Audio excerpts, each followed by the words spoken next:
Mesdames, Messieurs, bonjour et bienvenue. Vous êtes sur Ziana TV, la chaîne de la diaspora. Vous suivez l'entretien du jour avec un homme que vous allez sans doute découvrir, puisqu'il est le président du front des militants congolais et de la fédération Union des Congolais de la diaspora, Monsieur François Mboukoukassa. Bonjour. Bonjour, c'est Cécile. Alors, merci d'avoir accepté notre invitation. C'est vrai qu'on vous cueille quasiment de l'avion. Nous ne sommes pas loin de Roissy ici. Vous revenez de Londres. Vous êtes allé participer à un un drame qui vous a touché personnellement. Vous pouvez rapidement dire aux consoeurs et surtout aux compatriotes qui nous écoutent un peu ce qui vous amène à Londres avant qu'on ne rentre en vue de nos sujets. Voilà, j'allais dire juste mes connaissances à la famille parce que j'ai grandi avec cette famille. Donc c'est pour cela que nous devons, les politiques, nous devons aussi aider nos communautés, bien que nous nous retrouvons dans des circonstances autres que ce que nous sommes en train de faire ici. Oui. Et nous avons le devoir de pouvoir éduquer nos jeunes, de pouvoir les aider aussi à pouvoir chercher à suivre la meilleure voie qui est l'éducation, d'aller faire les études. Tout à fait. Parce que ce qui s'est passé, un drame de pouvoir perdre une mère de 9 enfants et puis un neveu. Tout à fait. Alors c'est un drame qu'on a vu sur les réseaux sociaux dans cette famille congolaise, cette dame et son neveu qui ont été assassinés froidement à Londres. Tout à fait. Vous voyez, j'ai amené le journal, d'où on parle de tout ça. C'est pour cela que j'attire l'attention avec nos communautés. Donc vous voyez, tout à fait, elle est là. Donc j'attire vraiment l'attention à nos communautés de pouvoir aider nos jeunes, surtout les éducateurs. Il faut qu'ils fassent aussi leur travail pour pouvoir avancer. C'est vrai que nous parlons de nos pays, mais nous pensons que ça devait commencer ici, à l'Occident, par rapport à nos jeunes, parce que nous avons que nos jeunes peuvent aussi nous être utiles pour servir nos pays demain. Voilà, on va toujours rester dans le drame puisqu'on va aborder maintenant l'actualité congolaise. Vous, en tant que président du Front des militants congolais et aussi de la Fédération Union des Congolais de la diaspora, vous êtes sans ignorer ce qui se passe aujourd'hui en RDC, le drame de Kin. Aujourd'hui, est-ce que vous avez déjà un bilan par rapport aux violences auxquelles on a cité ces derniers jours du côté de la RDC? Moi, j'appartiens à l'opposition, donc je dois officiellement donner les chiffres de l'opposition. L'opposition avance plus de centaines de morts. Donc du 19 septembre au 20 septembre. Donc ça fait déjà plus d'une centaine de morts. Et nous déplorons tous ces comportements de ces régimes qui agissent que par les canons. Alors, des régimes qui agissent par le parlement, pourtant vous le saviez, pourquoi aujourd'hui faut-il continuer à manifester devant des gens qu'on sait qu'ils vont tirer sans hésiter? Mais moi je pense que la démocratie, ça s'arrache, il faudrait aussi payer un prix. Et nous, en RDC, c'est un cas spécial que tous les présidents qui arrivent, ou s'ils ne sont pas là avec leurs fils, ils seront là, ils viennent d'où, je ne sais pas. Donc, par exemple, le cas de M. Joseph Kabila,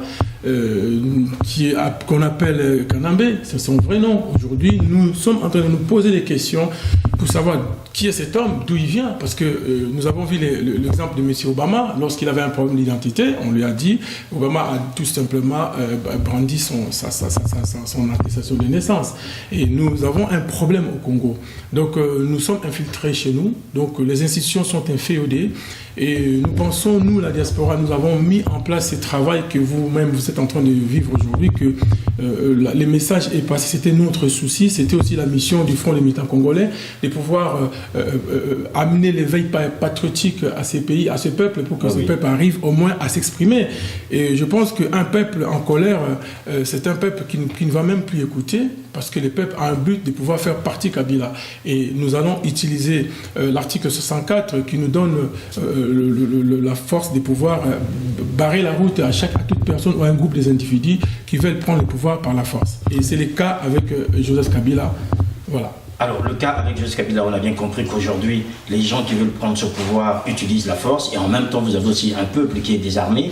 En face, on n'arrive pas à se contenir, en fait, pour ne pas qu'on compte autant de morts. Est-ce que vous pensez qu'aujourd'hui, il peut y avoir, notamment dans le cas de la RDC, d'autres outils ou d'autres manières pour que les choses arrivent à s'arranger? Moi, je pense que nous, dans l'opposition, nous avons parlé plusieurs fois avec M. Kabila, mais M. Kabila ne respecte pas tout ce qu'il dit.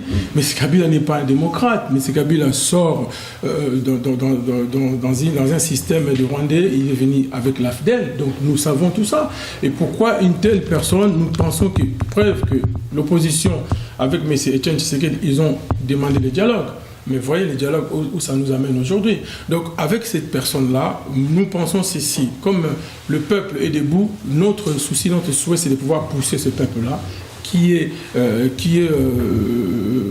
la fondation de la République. C'est le peuple qui a le pouvoir. Le pouvoir appartient au peuple. Et le peuple fera tout son mieux pour pouvoir pousser cette personne.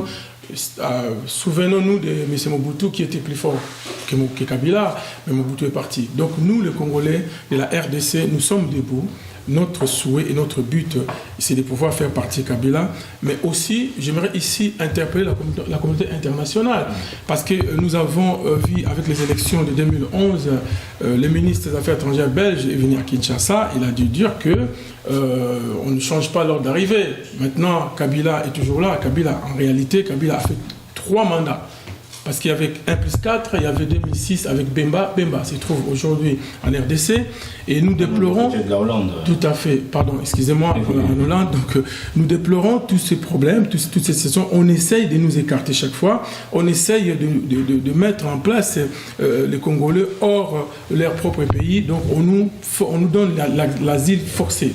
Et nous sommes là prêts pour aller rebâtir notre pays, bien sûr, dans la paix et dans la transparence. Alors au niveau de la communauté internationale, on l'a évoqué tout à l'heure, on a bien compris qu'aujourd'hui, il y a eu quand même des émois, des gens se sont inquiétés, surtout interpellé le pouvoir du Congo pour lui dire attention, vous êtes en train de déraper. Est-ce que vous pensez qu'aujourd'hui, la réponse qu'a donnée Lambert Mende à François Hollande, c'est une réponse qui convient par rapport à la souveraineté du pays? Mais c'est déplorable déjà, parce que Lambert Mende dit que du mensonge. C'est un monsieur que j'ai jamais compris comment ces messieurs fonctionnent, parce que dire à M. Hollande que le Congo n'est pas un département français, pour moi c'est une insulte. Ça veut dire que M. Hollande, il est au pouvoir, mais il a été élu par son peuple. Et M. Hollande sait quand est-ce qu'il va partir. Mais nous, chez nous, avec celui que M. Mende est en train de soutenir au nom de Joseph Kabila, ne sait pas quand est-ce qu'il va partir. Il ne veut même pas avoir la dignité de dire que je ne vais même pas me représenter aux élections. C'est juste une question d'apaiser la tension. Mais ces gens-là, ils veulent continuer dans ce sens-là. Alors, continuer dans ce sens, on a bien compris qu'aujourd'hui, les choses deviennent difficiles pour tout le monde. Côté diaspora aussi, on voit qu'il y a une mobilisation très importante. Ces derniers mois, on voit toutes les diasporas au niveau de l'Afrique centrale se mobilisent. Ici, à Paris, quelles sont les actions que vous allez mettre en place pour continuer ce combat, puisqu'on sait l'échéance, c'est en décembre prochain? Nous continuons à mobiliser la population dans des marches, des sittings, et puis faire aussi la diplomatie, aller voir les chancelleries pour leur dire qu'il y a ça ce qui se passe. Donc, on a commencé à faire ce travail depuis longtemps, mais nous sommes en train de nous rassembler, nous sommes en train de nous mettre toujours ensemble, nous les Congolais de la RDC, nous sommes d'accord de marcher ensemble avec nos frères, de pouvoir continuer la lutte, de pouvoir frapper des portes, de pouvoir bouger les choses. C'est ce que nous faisons. Et aujourd'hui, nous avons constaté que toutes les diasporas africaines commencent aussi à suivre.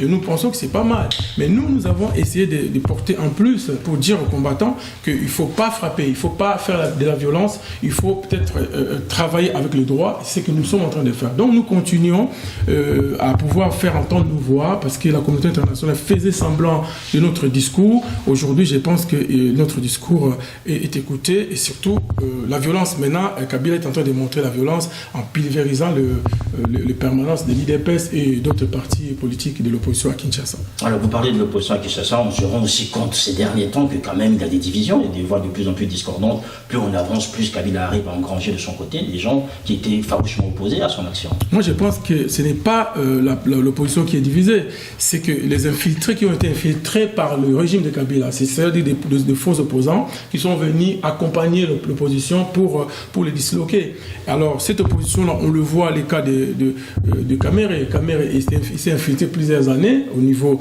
de la vraie opposition pour pouvoir dire qu'il était l'opposition, mais preuve en est que Kamere a pris sa part. Donc, nous pensons que l'opposition congolaise est vraie. Nous avons vu les cas de Martin Fayulu, vous avez vu les images. Donc, c'est un régime qui veut déstabiliser vraiment qui veut un chaos. Voilà les mots. Et nous refusons ces chaos-là parce que nous sommes de vrais Congolais et nous voulons bâtir notre pays.